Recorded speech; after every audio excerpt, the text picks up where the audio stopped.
তাড়াতাড়ি করো, নাটক করো না। কি জঘন্য মুভিটা। খুব ভালো সিনেমা, চলো তো তুমি। তুমি আমাকে দেখানোর জন্য অন্য কোনো মুভি পেলে না? এই ফিল্মে খারাপ কি আছে তুমি বলো আমায়? আমার এসব ভয়ঙ্কর হরর মুভি একদম পছন্দ নয়। তোমার পছন্দ নয় না ভয় পাও? আমার ওই সমস্ত ভয়টা লাগে না, বুঝেছো? হ্যাঁ। আর তাছাড়া না এই সমস্ত আত্মা বলে কিছু হয় না। তোমাকে যদি এটা বলা হয় যে এই ফিল্মটা একা দেখতে হবে, একা দেখতে পারবে? আরে একটু পাশে তো এসো। তুমি জানো ইংলিশ ফিল্মের ডিরেক্টরের সঙ্গে কি হয়েছিল যখন ও নিজের ফিল্মটা একা বসে দেখেছিল?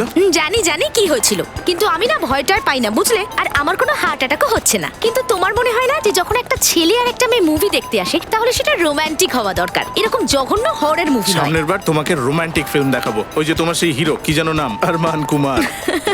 হ্যাঁ খুশি? খুশি, তাড়াতাড়ি চলো। আর তাছাড়াও হরর হোক বা রোমান্টিক, আরে পয়সা উসুল হওয়া চাই তো। ঠিক বলেছো।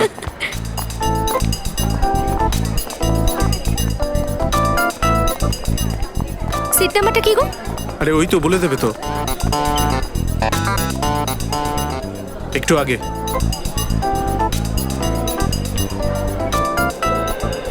বিশেষ ঘোষণা, সন্ত্রাসবাদীদের বিরুদ্ধে লড়াই করতে আমাদের সাহায্য করুন। যদি কোনো জনবহুল এলাকায় কোনো পরিত্যক্ত জিনিস পড়ে থাকতে দেখেন, তৎক্ষণাৎ আমাদের খবর দিন। ওই পরিত্যক্ত জিনিসটি কোনো বিস্ফোরকও হতে পারে। সিনেমা দেখে আনন্দ পাবার আগে সিটের নিচটা দেখে নিতে ভুলবেন না। আপনার একটু সতর্কতা বড় দুর্ঘটনা এড়াতে পারে। ধন্যবাদ। কি গো, তোমার সিটের নিচে বোম নেই তো? মোহিত, তোমার এই ঠাট্টাগুলো না দিন দিন তোমারই মতো বোরিং হয়ে যাচ্ছে। আরে আমি তো একজন সচেতন নাগরিকের কর্তব্য পালন করছিলাম। তোমার দেখার নেই তো দেখো না, আমি দেখে নিচ্ছি। ও শিট, তো তোমার সিটের নিচে ব্যাগ রয়েছে। মোহিত, তোমার কি মনে হয় যে তুমি খুব সহজেই আমাকে বোকা বানাতে পারবে? তোমার মাথার দিব্যি বলছি নিচে ব্যাগ রয়েছে। সত্যি বলছো? হ্যাঁ দেখো না। ও মাই গড, নিচে তো সত্যি একটা ব্যাগ রয়েছে। আরে ব্যাগের মধ্যে বোম নেই তো? হ্যাঁ হতে পারে, যে কোনো কিছুই হতে পারে। কি করবো এবার আমরা?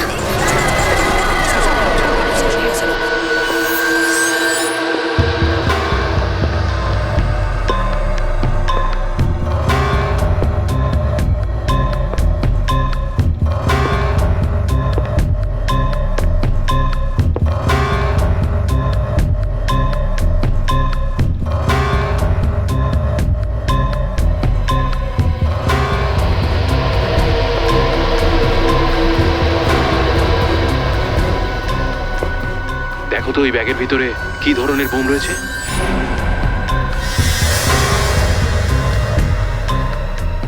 আরে এই ব্যাগে তো বোম নেই। তাহলে কি রয়েছে? এক মিনিট দেখা যাক।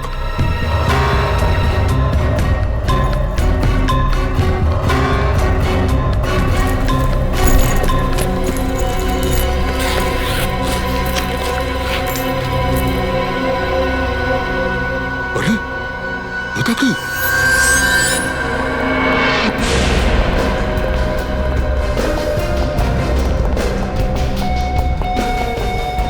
স্যার, এই ব্যাগের মধ্যেই কাটা হাত রয়েছে।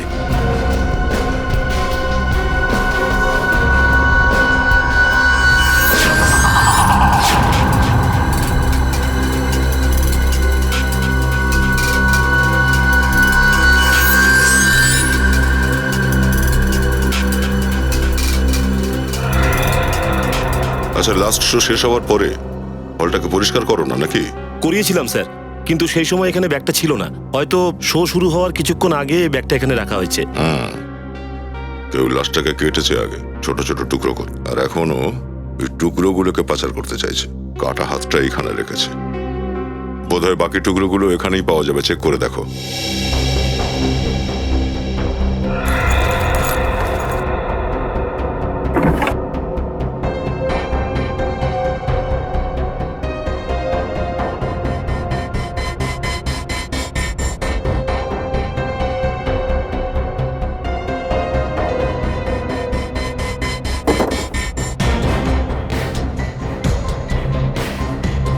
কিছু পেলে?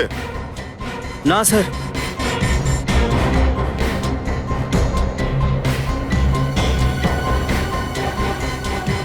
একটা কথা বলুন স্যার, এই সিনেমা হল একটা অদ্ভুত জায়গা নয় হাত লুকোনোর জন্য? হ্যাঁ স্যার, প্রায়শই খুনি জঙ্গলে বা সেরকম কোনো ফাঁকা জায়গায় লাশ লুকিয়ে রাখে। এই সিনেমা হলের সিটের নিচে? বোঝা যাচ্ছে না এই খুনির মাথায় ঠিক কি চলছে। এই হাতটাকে কি তোমাদের অদ্ভুত লাগছে না? অদ্ভুত কিরকম স্যার? এই দেখো, হাতটা কাটার পরেও কোথাওই রক্তের কোনো চিহ্ন নেই। দেখে মনে হচ্ছে খুনি নিজে হাতটা কাটার পর পরিষ্কার করিয়ে রেখেছে। হ্যাঁ স্যার, এত সুন্দরভাবে হাতটাকে পরিষ্কার করেছে যে এক ফোঁটা রক্তও দেখা যাচ্ছে না। সমস্যাটা অন্য কোথাও বলে মনে হচ্ছে। কাটা হাতের কোথাও কোনো ক্ষত চিহ্ন নেই, আর না রক্ত জমার কোনো চিহ্ন আছে। ম্যানেজার বাবু, আপনার হলে কেউ ব্যাগ নিয়ে আসলে তার চেকিং হয় না? নিশ্চয়ই হয় স্যার, বুঝতে পারছি না সিকিউরিটি এত বড় ভুল করলো কি করে। ভুল এটা? একটা মানুষের কাটা হাত হলের মধ্যে ঢোকানো হয়েছে, আর আপনি এটাকে ভুল বলছেন? হ্যাঁ, আপনার হলের বাইরে সিসিটিভি ক্যামেরা লাগানো আছে? আছে স্যার। স্যার এই দেখুন। শো শুরু হওয়ার আগের হলের বাইরের ফুটেজগুলো দেখাও। হ্যাঁ স্যার, দেখাচ্ছি।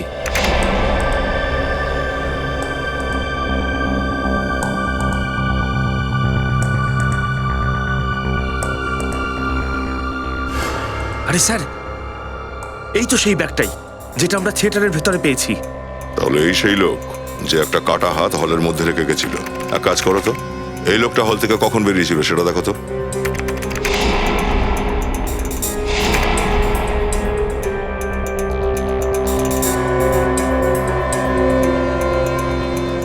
সোয়া 12টায় ভেতরে গেল আর 12:20 বাইরে। 5 মিনিটের মধ্যে কাজ ছেড়ে চলে গেছে। কিন্তু যেতে যেতে নিজের চন্দ্রবদনটা দেখিয়ে দিয়ে গেছে। এইবার আরো বাঁচবে না। এর চলন দেখে কিন্তু ঘাবড়ে গেছে বলে মনে হচ্ছে না। এ আবার কোনো প্রফেশনাল খুনি নয় তো? সব জানা যাবে। একটা কাজ করো, এর ছবি তুলে সব জায়গায় পাঠিয়ে দাও, আর ক্রিমিনাল ডেটাবেসটাও চেক করো। হ্যাঁ শালুকে, কোনো কথাবার্তা হলো এই হাতের সাথে? কিছু বলেছে কি যে এটা কার হাত, কে কেটেছে, কি জন্য কেটেছে? বস, এই হাতটা বলছে কম, প্রশ্ন বেশি। কি? এই হাতটা উল্টে আপনাকেই প্রশ্ন করলো? হ্যাঁ ফ্রেডি, আর শুধু প্রশ্ন করেনি, সোজা আমাকেই বলে দিল যে তুমি নিজেকে খুব চালাক চতুর ফরেন্সিক এক্সপার্ট মনে করো, তাই না?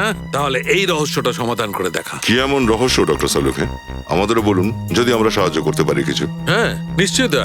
আর এমনিতেই সারিকা আজকে আসেনি, হয়তো তোমরা আমাকে সাহায্য করতে পারবে।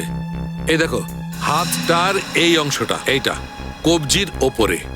বস, এই অংশটা এখনো অনেক বেশি নরম আছে, শুকিয়ে শক্ত হয়ে যায়নি। তাই এতে এত অবাক হওয়ার কি আছে ডক্টর সালুকে? কিছু লোকের হাত তো নরম হয়েই থাকে, আবার কিছু লোকের শক্ত, তাই না? ফ্রেডি, তুমি আমার কথাটা বুঝতে পারছো না।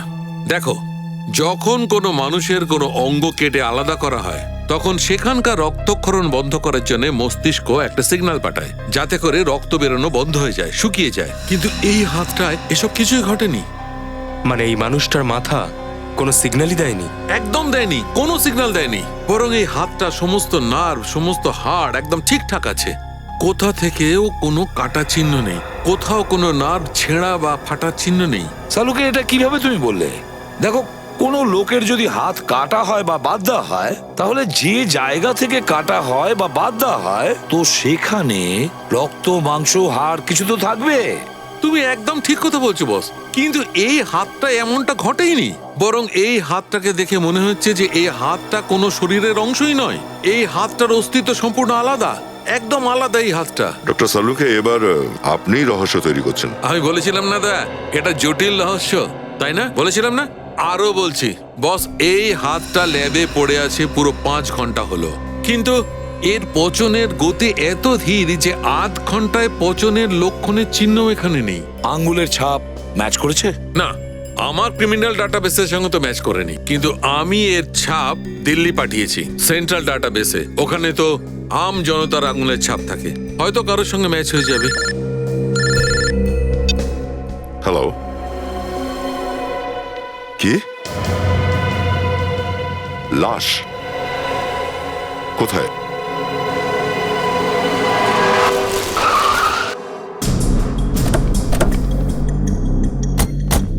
ওই লোকটাকে এই জায়গার কথা বলেছিল?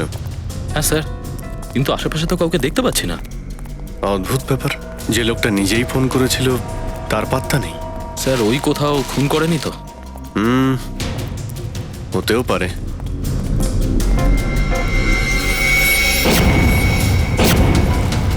ওই তো লাশ।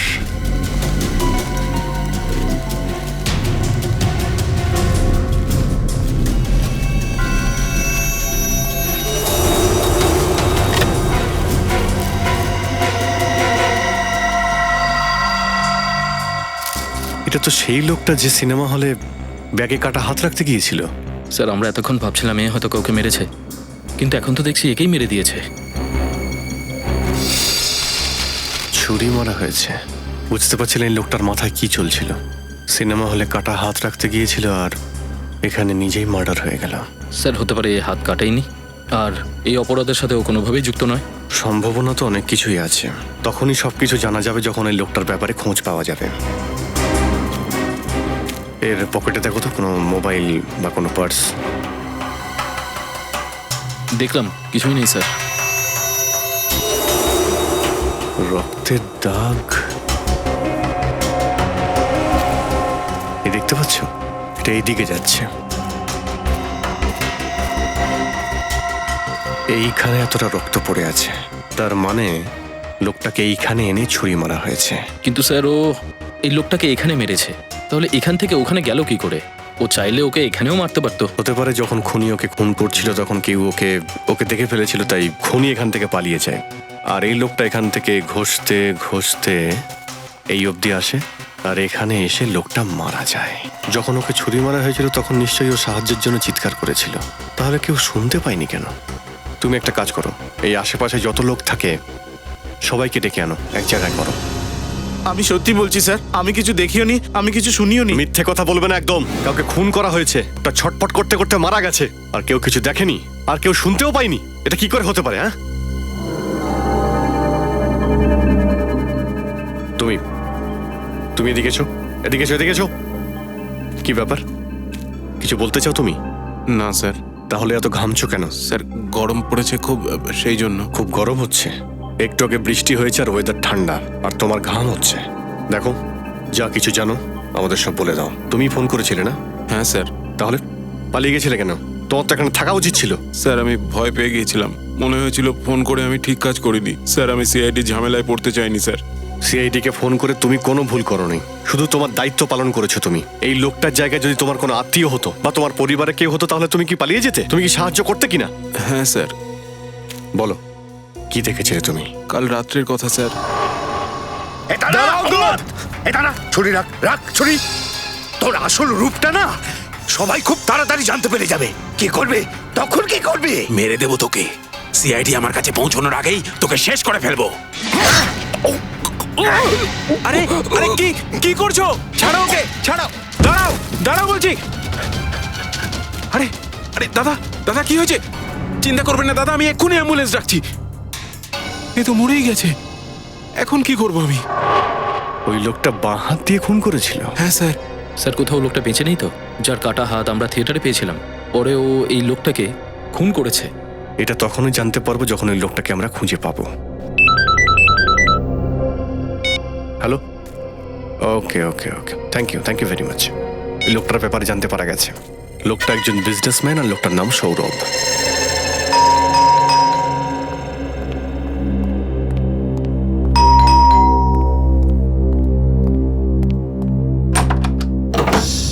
হ্যাঁ বলুন, কার সঙ্গে দেখা করতে চান? সৌরভ বাবুর বাড়ি এটাই তো? আগে হ্যাঁ। সুনীল কে? ম্যাডাম এনারা সিআইডি থেকে। সিআইডি থেকে? হ্যাঁ, দেখুন আমরা একটা লোকের কাটা হাত পেয়েছি। কি কাটা হাত? হ্যাঁ, ওই হাতটা আপনার স্বামী সৌরভের। এ কি বলছেন আপনি? আপনাদের নিশ্চয়ই কোথাও ভুল হচ্ছে। না ম্যাডাম, আমরা কোনো ভুল বুঝিনি। ওই কাটা হাতের আঙ্গুলের ছাপ আপনার স্বামীর হাতের আঙ্গুলের ছাপের সঙ্গে ম্যাচ করে যাচ্ছে। সেটা কি করে হতে পারে? এক মিনিট দাঁড়ান, আমি সৌরভকে ডাকছি। সৌরভ! হ্যাঁ, কি হয়েছে? ওনারা সিআইডি থেকে এসেছেন। সিআইডি? আর ওনারা বলছেন যে একটা কাটা হাত পেয়েছেন যেটাতে তোমার হাতে ছাপ আছে। What nonsense! আমার হাতে তো কিচ্ছু হয়নি। এই যে দেখে নিন। স্যার, এটা কিভাবে সম্ভব? আমরা যে কাটা হাতটা পেয়েছি সেটার আঙুলের ছাপ আর এনার হাতের আঙুলের ছাপ কিভাবে ম্যাচ করলো? সেটাই তো, দুটো আলাদা লোকের আঙ্গুলের ছাপ এক হয় কি করে? এসব আপনারা কি বলছেন আমি কিছু তো বুঝতে পারছি না। সৌরভ বাবু, আপনি প্লিজ আমাদের সঙ্গে আমাদের সিআইডির ফরেন্সিক ল্যাবে চলুন। আমরা আপনার আঙ্গুলের ছাপ চেক করতে চাই। অদ্ভুত সমস্যা তো। আমি তো আপনাদের দেখালাম যে আমার দু হাতে ঠিক আছে, তবু আমার ফিঙ্গারপ্রিন্টস কেন নেবেন? তারপরেও প্লিজ আপনি আমাদের সাহায্য করুন। আমরা এটা খোঁজ নিতে চাই যে ওই কাটা হাতটা কোন লোকের, আর ওর আঙ্গুলের ছাপের সঙ্গে আপনার আঙ্গুলের ছাপ কিভাবে ম্যাচ করে, কেনই বা ম্যাচ করে। আর কত সময় লাগবে? 2 মিনিট, এক্ষুনি ডিএনএ রিপোর্ট এসে যাবে। প্লিজ একটু তাড়াতাড়ি করুন, আমার একটা জরুরি মিটিং আছে। হংকং থেকে কয়েকজন ডেলিগেট আসছেন, ওরা কেমন টাইম মেনটেন করে আপনারা জানেন। সৌরভ বাবু, একদম চিন্তা করবেন না, আপনি আপনার মিটিং এ একদম টাইমলি পৌঁছবেন। শুধু এটা বলুন যে আপনি এই লোকটাকে চিনতেন। না স্যার, কে এই লোকটা? এটা সেই লোকটাই যে এই কাটা হাতটা হলের মধ্যে রেখে এসেছিল। ও মাই গড, কি হলো সালুকে? বস, এর ডিএনএ রিপোর্টের মেল এসে গেছে। আপনি এই জন্যই চমকালেন যে ওই কাটা হাতটা আমার নয়, তাই তো? বস, আমি এই জন্য চমকেছি যে আমি জানতে পেরেছি এই হাতটা আপনার। কি? হ্যাঁ, আর শুধু হাতটাই নয়, এর ফিঙ্গারপ্রিন্টস আর ওর ডিএনএ রিপোর্ট সেটাও আপনার সঙ্গেই ম্যাচ করছে। তার মানে এইসব কি বলছেনটা কি? দেখুন, আমার দুটো হাতই একদম ঠিক আছে। এই দেখুন, আপনার সামনেই আছে। দুটোর মধ্যে কোনোটা কি নকল মনে হচ্ছে? না, মানছি মানছি যে আপনার দুটো হাত একদম ঠিকঠাক আছে, এই দুটো কোনোটাই নকল নয়। কিন্তু এই কথাটা যেমন ঠিক, তেমনি ওই কথাটাও ঠিক যে ওই যে হাতটা সেটাও আপনারই। তার মানে বলতে চাইছেন আমার তিনটে হাত ছিল? দেখুন, আমার কাছে নষ্ট করার মতো কোনো সময় নেই। প্লিজ দেখুন, আমার মিটিং এ দেরি হয়ে যাচ্ছে, সো প্লিজ এক্সকিউজ মি। আমি কি যেতে পারি? আপনি যেতে পারেন, কিন্তু যদি দরকার পড়ে আপনাকে আবার আমরা ডেকে নেব। ঠিক আছে? ঠিক আছে, যেতে পারেন। Thank you. ডক্টর সালুকে, এ আবার কি রহস্য? মানুষের হাতে 6টা আঙুল হয় সেটা আমরা দেখেছি, কিন্তু একটা মানুষের 3-3টে হাত। আরে দয়া, আমি সেটাই বুঝতে পারছি না যে আসল ব্যাপারটা কি। কিন্তু ডিএনএ রিপোর্ট তো ভুল হতে পারে না। বস, এই হাতটা তো নিশ্চিত সৌরভের, কিন্তু কিভাবে হলো সেটা বুঝতে পারছি না। আমার মেজাজটা খারাপ করো না তো সালুকে। তোমার কাছে কিছু তো একটা থাকবে, তার থেকে একটা সূত্র দেবে যেটা দেখে আমরা এগিয়ে যেতে পারি। কিন্তু না, মেজাজ খারাপ ছাড়া তুমি কিছুই করতে পারছো না। আরে বাবা, রাগ করছো কেন? দিচ্ছি, কিছু সূত্র দিচ্ছি। আর এবারে এমন সূত্র দেব যে তুমি আমাকে মতিচুরের লাড্ডু খাওয়াবে। Hold on, 1 minute.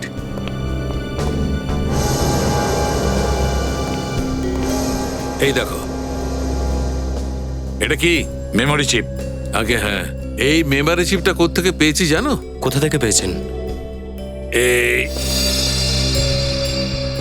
এইখান থেকে, এই লোকটার কাঁধের কাছ থেকে। ও, এই লোকটা বডিতে এই মেমোরি চিপ লুকিয়ে বেড়াচ্ছিল, মানে এর মধ্যে গভীর রহস্য আছে। একদম ঠিক। আর কি গোপন তথ্য এতে রয়েছে সেটা আমরা এই চিপটাকে কম্পিউটারে লাগিয়ে দেখছি। এসো।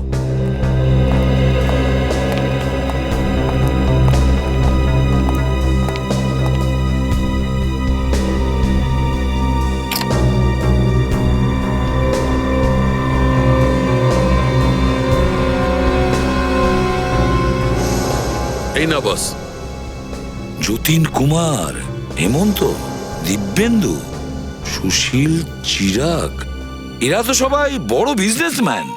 হ্যাঁ স্যার, আর ওখানে দেখুন, লিস্টে সবার নিচে সৌরভ বাবুর নামও আছে। হ্যাঁ, কিন্তু স্যার, এই মৃত লোকটা এই চিপে এই সমস্ত বিজনেসম্যানদের নাম নিয়ে কেন ঘুরছিল? দয়া, নিশ্চয়ই এই মৃত লোকটার সাথে বিজনেসম্যানদের কোনো না কোনো কানেকশন আছে। কিন্তু কি কিরকম কানেকশন হতে পারে? স্যার, সব নামের পেছনেই একটা করে নাম্বার লেখা আছে। খুব অদ্ভুত লাগছে। এই নাম্বারগুলো কি হতে পারে?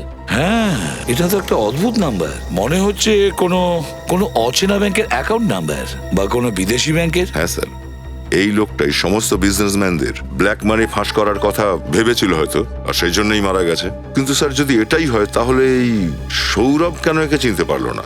ও কি আমাদের মিথ্যে কথা বললো স্যার? হতে পারে, হতে পারে সৌরভ আমাদের মিথ্যে কথা বলেছে। এই লোকটার কাঁধ থেকে আমরা একটা পেয়েছি মেমোরি চিপ, যেটাতে আছে শহরের বিখ্যাত বিজনেসম্যানদের নাম আর ব্যাংকের অ্যাকাউন্ট নাম্বারও। আর তারপরে এই হাত, কাটা হাতটা সৌরভের হতেও পারে, আবার নাও পারে। হ্যাঁ নিখিল, ব্যাংকগুলোতে খোঁজ নিয়েছিলে এই নাম্বারগুলোর ব্যাপারে? কোনো ব্যাংকের অ্যাকাউন্ট নাম্বার নয়। আচ্ছা, ইন্টারন্যাশনাল ব্যাংকেরও নয়। ঠিক আছে, যদি নতুন কোনো খবর পাও তো আমাদের সঙ্গে সঙ্গে জানাও। স্যার, ওই লিস্টে যে কজন বিজনেসম্যানের নাম ছিল আমি প্রত্যেক জনের বাড়িতে গিয়েছি। আচ্ছা, তো কিছু জানতে পারলে ওদের নামের পরে ওই নাম্বারগুলোর রহস্যটা কি? না স্যার, সেই কথাটাই তো আমাকে ভাবিয়ে মারছে।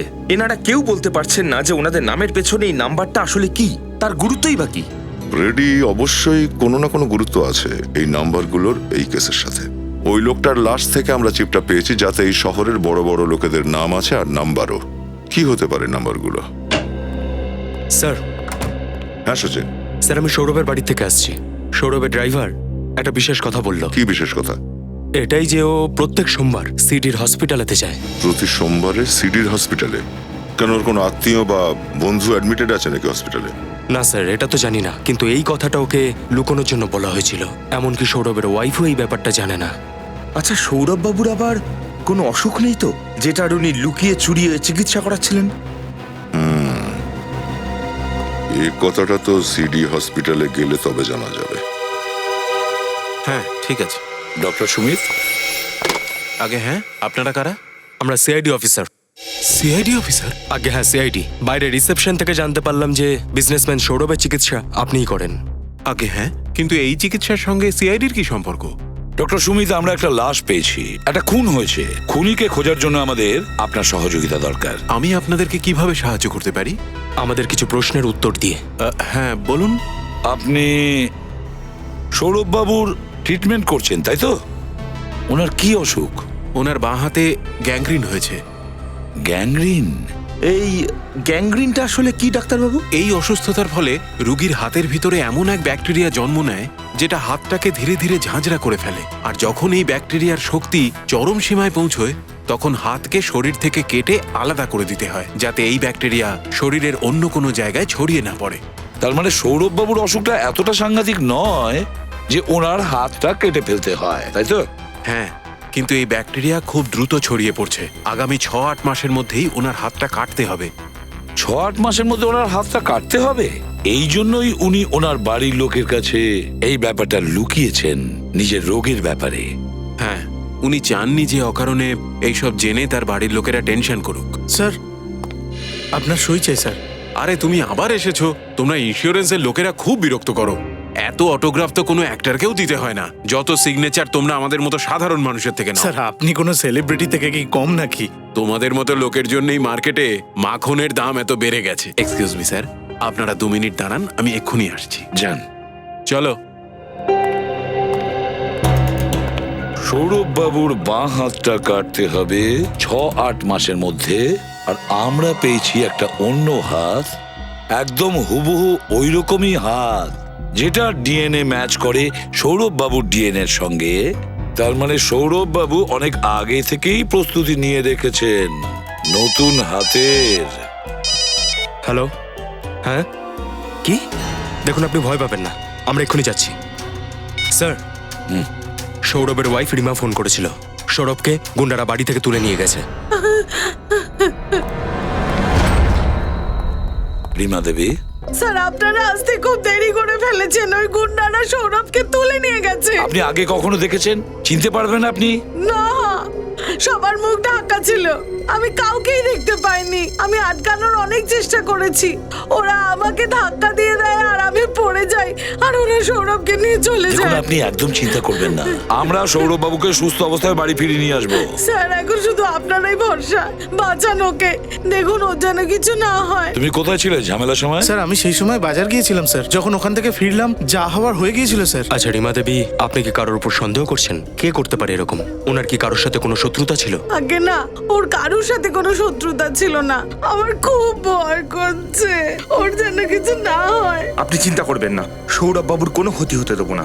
রিমা দেবী, আপনি একটু ভেবে চিন্তে বলুন। আচ্ছা, কিডন্যাপাররা কি নিজেদের মধ্যে কোনো কথা বলছিল? যদি কথা বলেই থাকে তাহলে হয়তো আপনি শুনেছেন এমন কোনো কথা যার দ্বারা আমাদের সাহায্য হবে।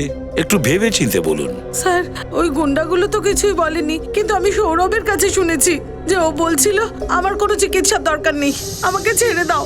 কোনো চিকিৎসা করাবেন না? হ্যাঁ, আমি এই কথাটাই তো বুঝতে পারছি না, যেখানে সৌরভের কোনো রোগ ছিল না সেখানে ও কিসের চিকিৎসা করাবে? রিমা দেবী, আমরা জানি সৌরভ বাবু কোন রোগের চিকিৎসার কথা বলছিলেন। মানেটা কি? বুঝতে পারছি না যে আপনাকে বলবো কিনা। সৌরভ বাবুর বাঁ হাতে গ্যাংগ্রিন হয়েছে আর ওই হাত ধীরে ধীরে গলতে শুরু করেছে। কি? স্যার এই কেস তো আরো গভীর পাঁকে ঢুকে যাচ্ছে দেখছি। যখন আমরা সৌরভের 3 নম্বর হাতটার রহস্য জানতে পারলাম তখন ওকেই কেউ কিডন্যাপ করে নিল। আমার মনে হয় স্যার ও কিছু এমন কথা জানতো যাতে খুনির অসুবিধা হতো। না বস, জানতে পারা গেছে যে এই হাত এত ধীরে ধীরে কেন পড়ছে।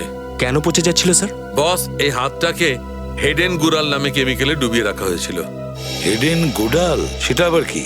বস, এ এমন একটা কেমিক্যাল যে এটা শুধু মানুষের চামড়াকে, ওর ভেতরের অংশকে, নার্ভকে, হাড়কে একদম ঠিক সেই রকমই রেখে দেয় যেমন সেটা ডোবানোর সময় ছিল। তার মানে ডক্টর সালুকে এটা বলা এখন খুবই মুশকিল যে এই হাতটা কত সময় আগে থেকে এরকম অবস্থায় আছে। একদম ঠিক দা, 6 দিন, 6 সপ্তাহ, 6 মাস, 6 বছর, কিছুই বলা যাবে না। কিচ্ছু বলতে পারবে না। আমার মাথা খারাপ করে দিলে শালুকে। আরে আরে তোমার কাছে তো কোনো উত্তর তো থাকবে। আছে, উত্তর আছে, কিন্তু এই প্রশ্নের উত্তর আমি দেবো না। এই প্রশ্নটার উত্তর আমাদের তাতিয়ানা মাছ দেবে। তাতিয়ানা মাছ? হ্যাঁ। এবার কি মাছও উত্তর দেবে ডক্টর সালুকে? আরে ভাই ফ্রেডি, মাছ কখনো উত্তর দেয় নাকি? আরে আপনিই তো বললেন না। আমার কথাটার মানেটা কি? এই প্রশ্নের উত্তর তাতিয়ানা মাছে আছে। তাহলে স্যার দেরি করছেন কেন, বলে ফেলুন। বস, তাতিয়ানা মাছ হচ্ছে একটা বিশেষ ধরনের মাছ, আর আমি এই লোকটির পেটে ওই মাছের অংশ পেয়েছি। তার মানে হলো এই লোকটা মারা যাওয়ার আগে ওই তাতিয়ানা মাছ খেয়েছিল। একদম ঠিক, আর ওটাও মাস্টার্ড সস দিয়ে। যতটা আমি জানি এই শহরে এই ধরনের ডিশ খুব কম রেস্টুরেন্টেই পাওয়া যায়। তাহলে আমাদের খবর নিতে হবে এই শহরে কটা এরকম হোটেল আছে যেখানে এই তাতিয়ানা মাছ পাওয়া যায়। এক্সকিউজ মি, এখানকার ম্যানেজার কে? আমি কেন? আচ্ছা, আপনাদের এখানে কি তাতিয়ানা মাছ পাওয়া যায়? তাতিয়ানা মাছ? হ্যাঁ। আগে না, আমাদের এখানে অন্য মাছ পাওয়া যায়। এই লোকটা আপনার রেস্টুরেন্টে এসেছিল? আগে না। Thank you. কিছু জানতে পারলে? না স্যার, কিচ্ছু জানা যায়নি। কিছু জানতে পারিনি স্যার। আচ্ছা, ওই সামনের রেস্টুরেন্টটা দেখি চলো।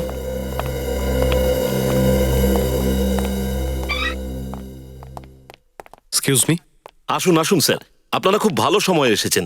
আজ আমাদের রেস্টুরেন্টে 5 বছর পূর্ণ হলো, তাই জন্য আজ এখানে সমস্ত ডিশে 20% ডিসকাউন্ট পাবেন আপনারা।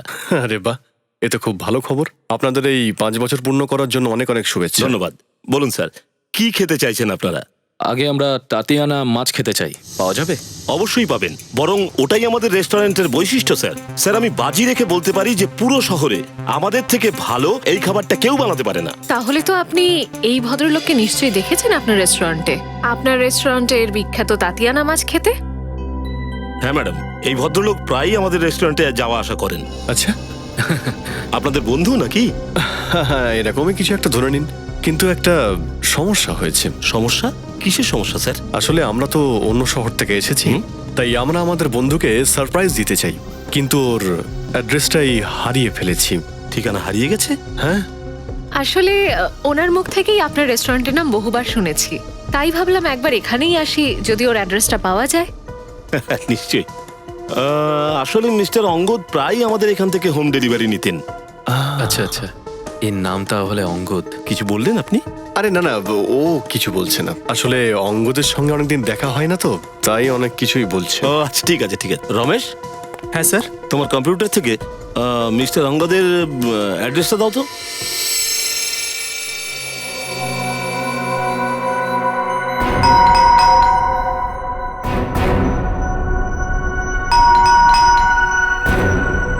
কেউ তো দরজা খুলছে না। খোলো।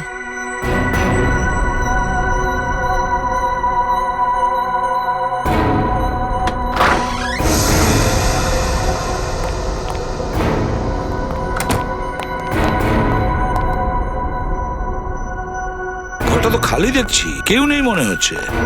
দেখো তো একটু।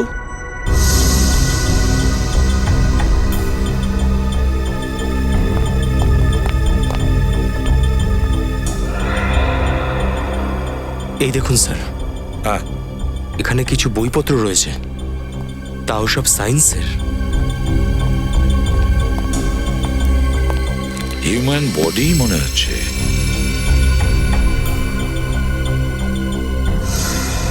DNA application standard fact.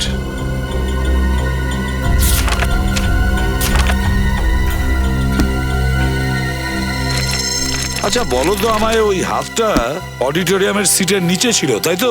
হ্যাঁ স্যার। ওই হাতের ডিএনএ এর সঙ্গে সৌরভের ডিএনএ ম্যাচ করে গেছে? হ্যাঁ। এমন কিছু হয়নি তো যে অঙ্গদ রিসার্চ করছে ক্লোনিং এর উপর, কৃত্রিম অঙ্গ তৈরি করছে? আসলে এসব জিনিস দেখে তো তাই মনে হচ্ছে। সচিন, নিশ্চয়ই এই অঙ্গদের খুনের রহস্য এই রিসার্চের সঙ্গে সম্বন্ধ আছে।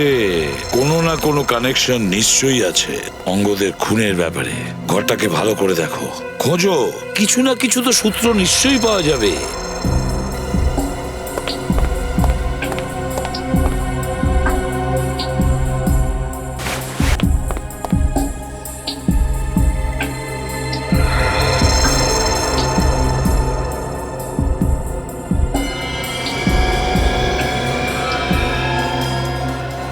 স্যার। হ্যাঁ হ্যাঁ, বলো ফ্যাডরিক, কিছু পেলে? এই দেখুন, কার্ড হোল্ডার। Card holder? এই পেন্টিংটার পিছনে ছিল।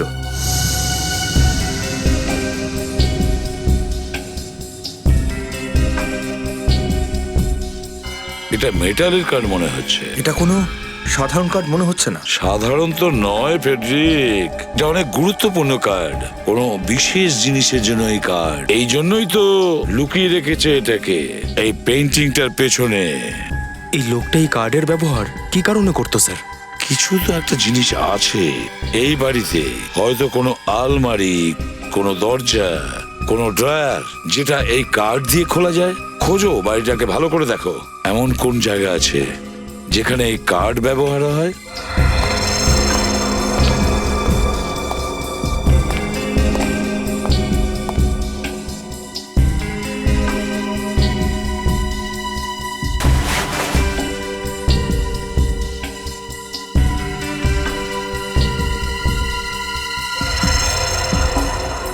স্যার, হ্যাঁ, এই ঘরের মধ্যে তো এরকম কোনো জায়গা দেখতে পাচ্ছি না যেখানে এই কার্ডটা লাগানো হতে পারে।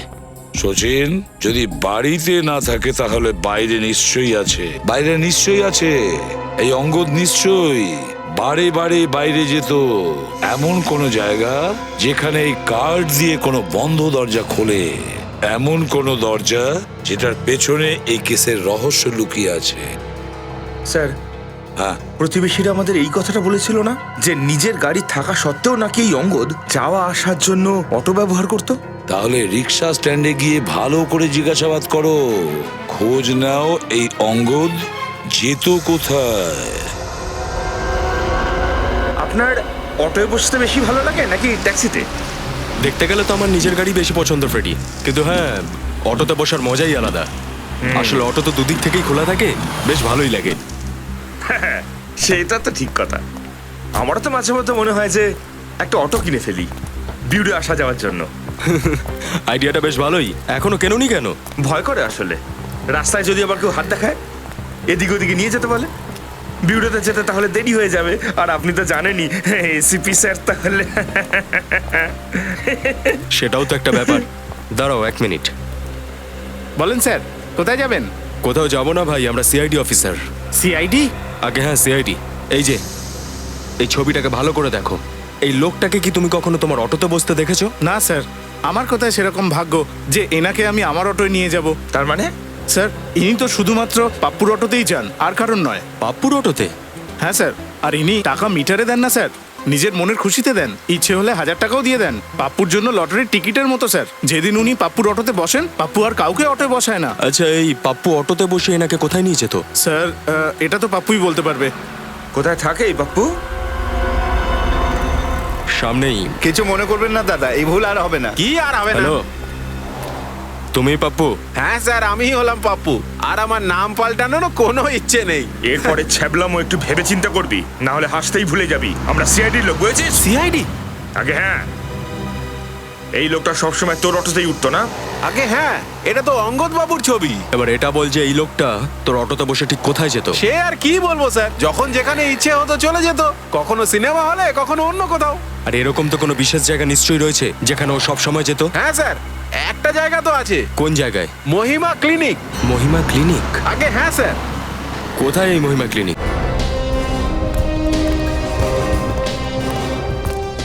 স্যার, এটা কোনো ক্লিনিক না কোনো ভাগার? স্যার, দেখে এরকম মনে হচ্ছে যেন অনেক বছর এখানে কেউ আসেনি। সেটা কিভাবে সম্ভব সচিন? রিক্সাওয়ালাটা তো বলছিল অঙ্গদ এখানে রোজ আসে।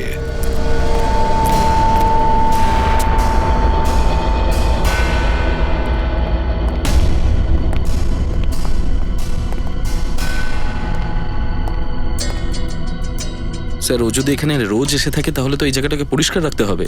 এত নোংরার মধ্যে ও কাজ কি করে করে? সেটাই তো বড় আশ্চর্য ব্যাপার। না স্যার, এতটা অদ্ভুত লাগছে না আমার। কি বলতে চাইছো দা? স্যার হয়তো এই অপরিষ্কার ক্লিনিক বাইরের লোকেদের দেখানোর জন্য। এই গোপন দরজার ওইদিকে হয়তো এই ক্লিনিকের আসল চেহারাটা আছে। গোপন দরজা? হ্যাঁ, আর এই দরজাটা মনে হয় ওই কার্ডটা দিয়েই খুলবে যেটা আমরা অঙ্গদের বাড়িতে পেয়েছি। নিখিল, কার্ডটা দাও তো। স্যার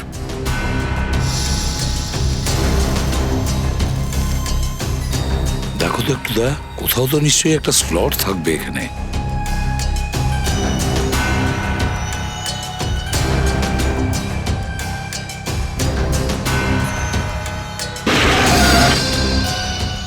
ও,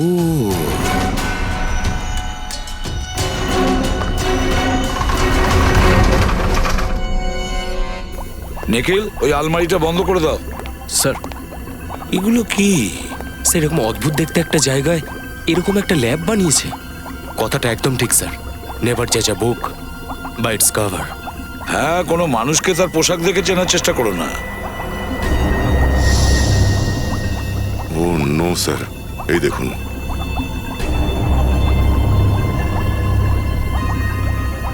মাই গড, প্রথমে কাটা হাত, তারপরে কাটা পা। শুধু কাটা পায়ের টুকরোই নয় স্যার, শরীরের আরো অনেক অংশই কাটা পড়ে আছে এখানে এভাবে। কি এখানে চলছে বুঝে উঠতে পারছি না।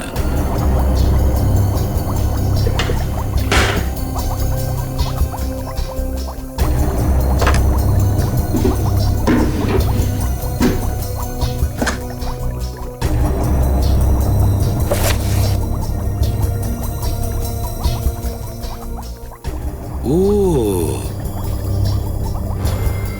এটাই তাহলে আসল রহস্য। কি হয়েছে স্যার? এই যতগুলো নাম দেখছো না এই লিস্টে, আর এই নাম্বারগুলো, এগুলো পুরোপুরি একই লিস্ট যেটা আমরা ওই মেমোরি চিপের মধ্যে দেখেছিলাম, সেই লিস্টই এটা। তার মানে যে বিজনেসম্যানদের নামের আগে যে নাম্বারগুলো লেখা ছিল সেই নাম্বারগুলো। হ্যাঁ সচিন, এই নাম্বারগুলো কোনো অচেনা ব্যাংকের অ্যাকাউন্ট নাম্বার নয়, এগুলো সব শরীরের আলাদা আলাদা পার্টের নাম্বার। এই দেখো, প্রতিটা কন্টেনারেও সেই নাম্বার লেখা, হুবহু একই নাম্বার, একই নাম্বার। স্যার ঠিক যেমন সৌরভের নতুন হাতের দরকার পড়েছিল, তেমন ভাবে এই লিস্টের বিজনেসম্যানদের কোনো না কোনো অসুখের কারণেই নতুন শরীরের অঙ্গের দরকার পড়েছিল। হ্যাঁ, মনে হয় স্যার এখানে বেআইনি কারবার চলছিল ওগুলোর। হ্যাঁ দয়া, সৌরভের হাত এখান থেকেই বাইরে নিয়ে গেছে, আর এখান থেকে হাতটা নিয়ে গেছে মানে ওর খালি কন্টেনারটা তো এখানেই থাকবে। নিখিল দেখো তো একটু।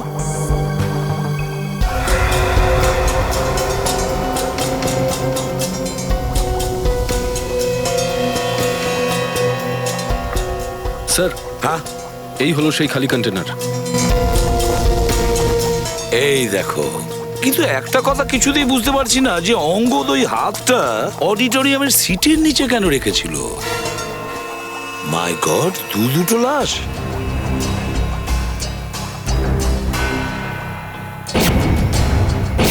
দুটো লাশ, ওটাও তো একটু।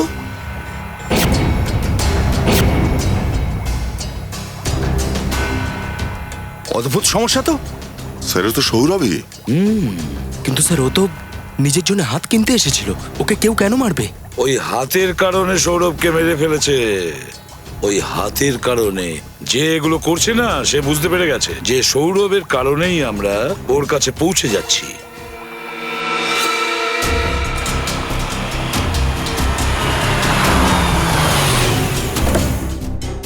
সিআইডির লোকেরা সৌরভকে খুঁজতে খুঁজতে যে কোনো মুহূর্তে এখানে আসতে পারে, সেই জন্য আমাদের এক্ষুনি এখান থেকে সমস্ত কিছু নিয়ে সরে পড়তে হবে। আর বস, সিআইডি লোকেরা যদি চলে আসে তাহলে মেরে ফেলবে সবাইকে, কেউ যেন এখান থেকে বেঁচে না ফিরতে পারে।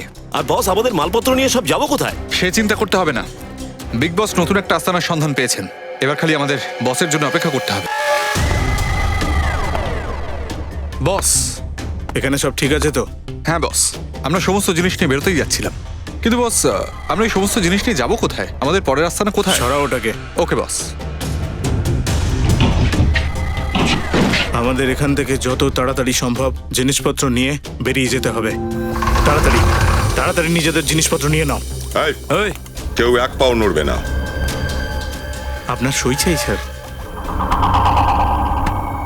সিআইডি এরা এখানে কি করে এলো?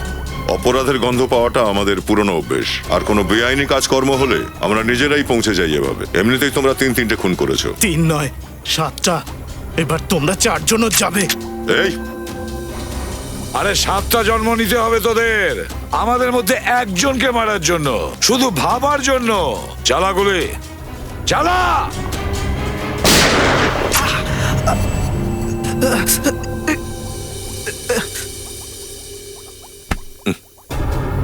নিজের পাপের পুরো ফর্দটা জানাবি না আমাদের, হ্যাঁ? আমার নিজের কাজে কোনো ভুল দেখতে পাই না আমি। যাদের কাছে হাত থাকে না তাদের হাত দিতাম আমি, যাদের পা নেই তাদের পা দিতাম আমি, যাদের কিডনি ফেল হয়ে যেত তাদের কিডনি, যাদের লিভার ফেল হয়ে যেত তাদের লিভার।